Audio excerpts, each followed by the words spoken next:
Queridos amigos, sean todos bienvenidos a Mirada Semanal, el podcast de actualidad de Latinoamérica 21.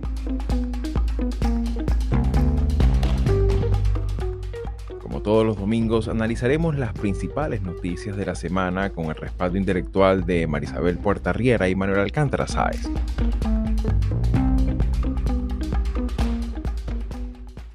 La isla de Cuba, desde 1959, padece una de las dictaduras más longevas del mundo. En la actualidad, enfrenta uno de los momentos más desafiantes de su historia reciente, y es que ante la implementación de la nueva Estrategia de Seguridad Nacional de los Estados Unidos, también conocida como la doctrina Monroe, el régimen castrista presenta severas dificultades para mantenerse en pie, y a Washington ha declarado a La Habana como una amenaza extraordinaria para su seguridad nacional y en las últimas semanas ha endurecido las medidas económicas y diplomáticas para presionar al gobierno que dirige Miguel Díaz-Canel. La escasez de combustible, la pobreza y el efecto inmediato de la extracción militar de Nicolás Maduro en Venezuela ha supuesto en Cuba un colapso energético y económico generalizado, afectando servicios básicos, transporte, telecomunicaciones y la vida cotidiana de millones de cubanos. Situación que ha obligado al propio régimen a reconocer la severidad de la presión externa, la gravedad de la crisis y hasta la comisión de errores internos del gobierno.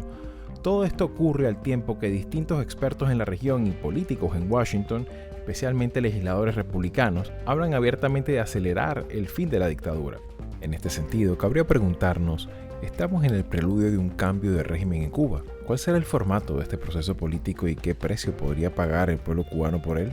Soy Xavier Rodríguez Franco, les hablo de Miami, Florida, y hoy es domingo 15 de febrero de 2026. Y bien amigos, sean todos una vez más bienvenidos a Mirada Semanal. Y bueno, hemos hecho seguimiento desde hace no mucho tiempo de todo lo que se ha desarrollado en este despliegue militar y también este despliegue diplomático que ha hecho la administración Trump en el hemisferio, en lo que él ya lo ha dicho por activa y por pasiva como su hemisferio, el hemisferio de los Estados Unidos. Y en ese sentido, pues obviamente, pues por todo también lo que ha venido aconteciendo en las últimas semanas, pues quisimos hacer una evaluación de lo que está ocurriendo en Cuba. Tomando, obviamente, poniéndole los asteriscos correspondientes a un país donde la información es precisamente la parte más compleja, ¿no? De qué es lo que ocurre dentro de la isla, dentro del propio gobierno, y para eso, bueno, vamos a hacer como una suerte de evaluación de lo que tenemos, ¿no? De los hechos constantes y sonantes, bueno, es lo único que podemos echar mano, y que en ese sentido, pues, hablan de una difícil situación, sobre todo en el impacto humano, ¿no? El impacto en los servicios públicos más básicos, principalmente la luz, considerando que el mix energético de la isla, pues la forma como la isla mantiene su vida normal, pues tiene una fuerte dependencia al petróleo, ¿no? Y en ese sentido, Manolo, me gustaría un poco tu apreciación, porque bueno, lo que uno primero ve son el tema de los apagones, ¿no? Pero sabemos muy bien las razones que están detrás de eso, ¿no? Yo creo que es un caso insólito.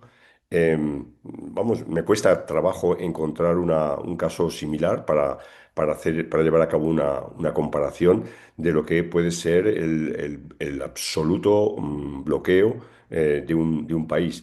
Fijaros que la palabra bloqueo, bueno, se aplica a Cuba desde prácticamente los principios de los años 60, en la que hubo una determinación de las distintas administraciones norteamericanas de generar una especie de cinturón sanitario, ¿no? Para que Cuba pudiera tener no pudiera tener una vida normal en relaciones internacionales.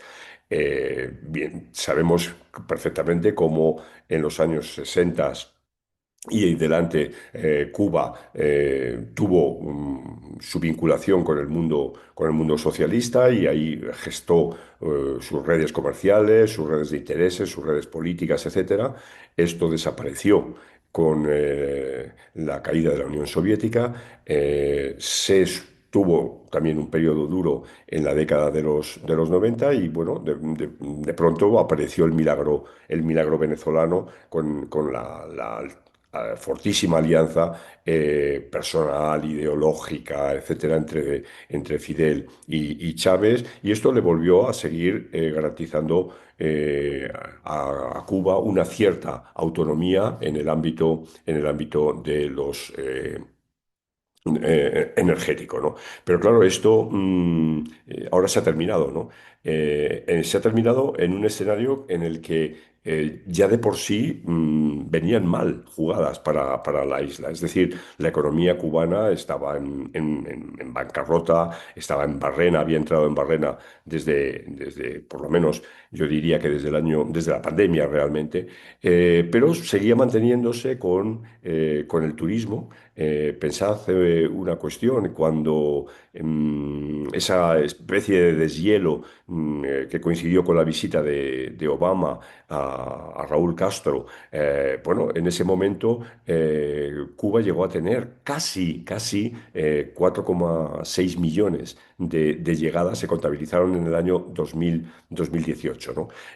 Bueno, eso era un pulmón muy fuerte para la economía cubana y esto, claro, desaparece radicalmente con la cancelación que hemos registrado esta semana de cientos de vuelos, sobre todo desde Canadá, pero también de Europa, porque evidentemente los aviones no pueden abastecerse, ¿no? Pueden llegar a la isla, pero no pueden regresar. Entonces, esto supone, para mí, realmente la agonía, ¿no? La agonía de una vida económica que, repito, estaba calamitosa, pero que va a suponer una enorme descomposición de la sociedad y la falta de energía, de energía eléctrica en la sociedad cubana y evidentemente pues esto va a llevar consigo pues el incremento del malestar, movilizaciones, etcétera. Y por mucho que el régimen sea un régimen duro y sea un régimen que controla todos los resquicios, pues yo creo que al final no va a poder controlar este escenario, ¿no? Entonces, siempre he sido muy reacio a decir, no, lo de Cuba ya se ha terminado, etcétera, pero yo creo que estamos en vísperas del momento final, ¿no? Es un triunfo Claro. en parte no tanto diré de la administración norteamericana como del exilio cubano en Miami. En este sentido, pues evidentemente el secretario de Estado tiene que estar feliz porque, bueno, representa una posición antagónica a Cuba y él, pues, fruto de esta crisis que vivimos desde el pasado final del año anterior, pues está viendo ahora sacar sus frutos, ¿no? Claro, y sobre todo que es también importante destacar, ¿no? Este que mencionabas hace poco, ese acercamiento que hizo en el último tramo de su segundo mandato, el mandato de Obama, un acercamiento que, bueno, hubo mucha expectativa, hubo más allá de lo estrictamente comercial y económico, pues, pero esto tampoco se tradujo ni en una mayor apertura y democratización y mejoramiento, sobre todo en el resguardo de los derechos humanos. Estamos hablando de una isla que tiene mucho más de 1.000 presos políticos y claro, además rotativos casi 5.000.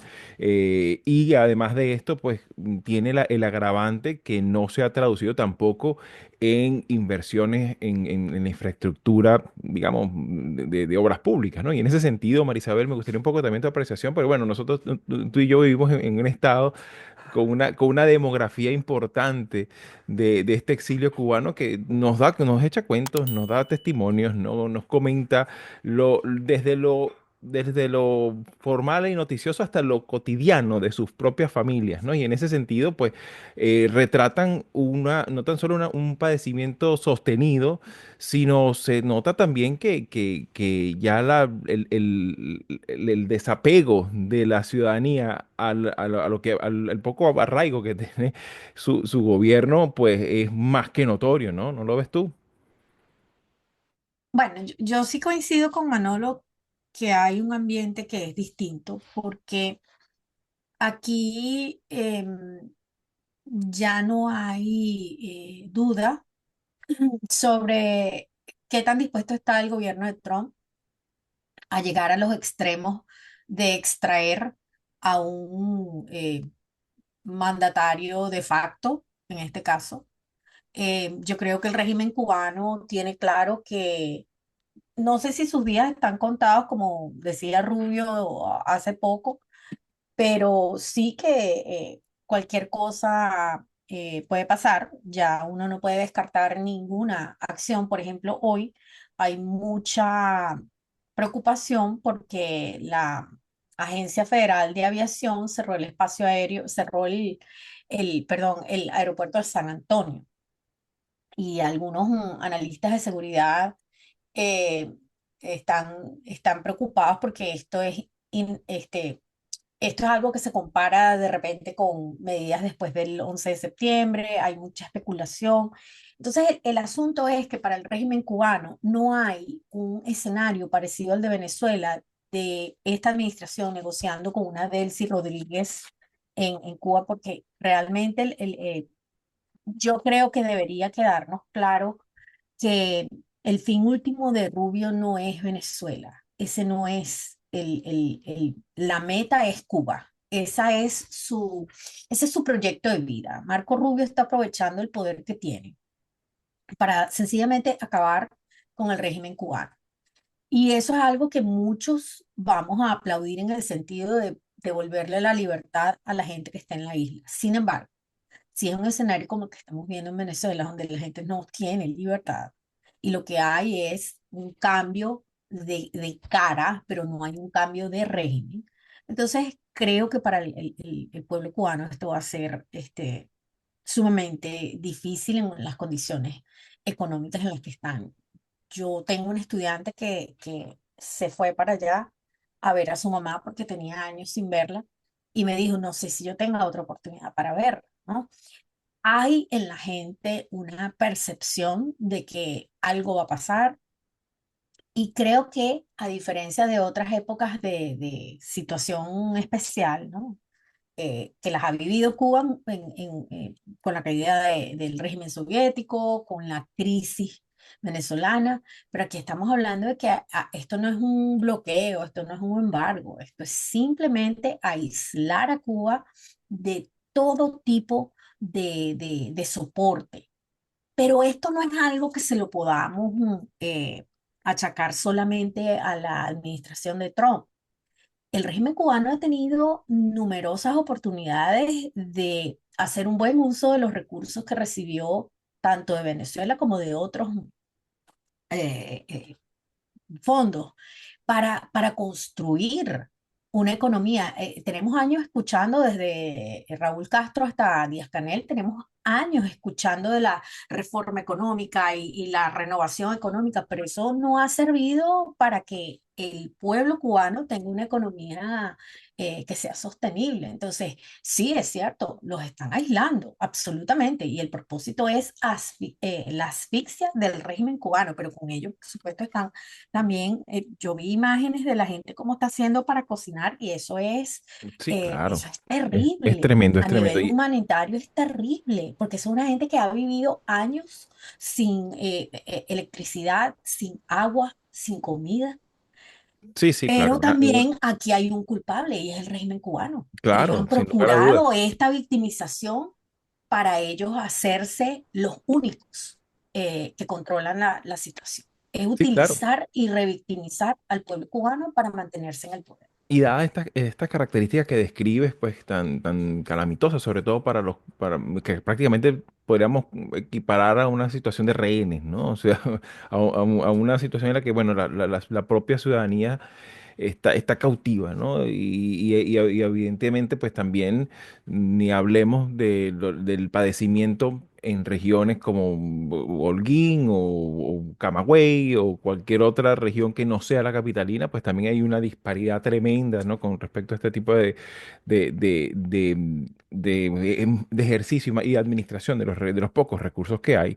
Sin embargo, en este contexto que acaba también de describir Marisabel, Manolo, me gustaría también, sé que es difícil, nosotros no hacemos futurología aquí, pero tenemos aquí ya un patrón, ¿no? Vemos durante este año, en este primer año de la segunda administración de Trump, ya vemos un patrón, ciertamente en ocasiones errático, ciertamente en ocasiones muy beligerante y en otras ocasiones muy declarativo, un poco esquivo, ¿no? Sin embargo, con el caso de Cuba, resulta un poco difícil predecir cuál pudiera ser el patrón de acción allí, ya que de alguna manera, pues lo que sí sabemos es que ha habido un agotamiento de la vía por parte de Venezuela, por parte también de México ha habido presiones. México ha hecho lo que ha podido para sortear parte de esas presiones. Sin embargo, ¿cómo miras tú ese formato de presión como para que esto pueda generar un cambio de régimen, ¿no? ¿Cómo lo miras tú? ¿Miras de repente un desenlace militar? ¿Lo consideras Bueno, necesario? ¿Cómo lo ves tú?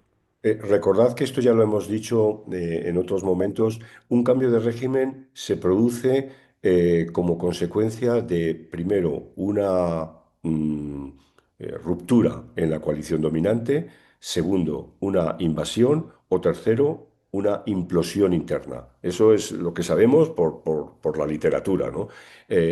Yo creo que lo primero es, lo veo difícil porque tengo la impresión de que el régimen es muy sólido a pesar de los pesares.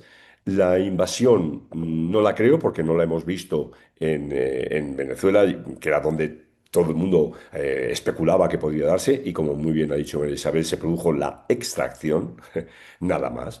Y por consiguiente queda el tercer elemento, que hoy yo lo veo muy plausible por esa sensación de, ya no solo es de hartazgo, ¿no? Sino de vivir una vida miserable, ¿no? Vivir una vida miserable, como también habéis señalado, donde hay que utilizar la leña para preparar la poca comida que hay, los pocos alimentos que hay, ¿no? Cuba no deja de ser una isla y requiere de una serie de insumos de fuera que hoy por hoy pues bueno, puede seguir llegando una ayuda humanitaria mexicana, pero ¿esto qué significa? Sí, México está muy cerca y los aviones de México pueden llegar y se puede, pero esto es insuficiente, ¿no? Entonces yo creo que en este caso es este agotamiento de una población absolutamente diezmada lo que va a producir el cambio desde dentro.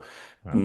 Hemos vivido momentos anteriores pero primero estaba el liderazgo de Fidel Castro y segundo, había también una mística internacional de lo cubano que hoy creo que no existe ya.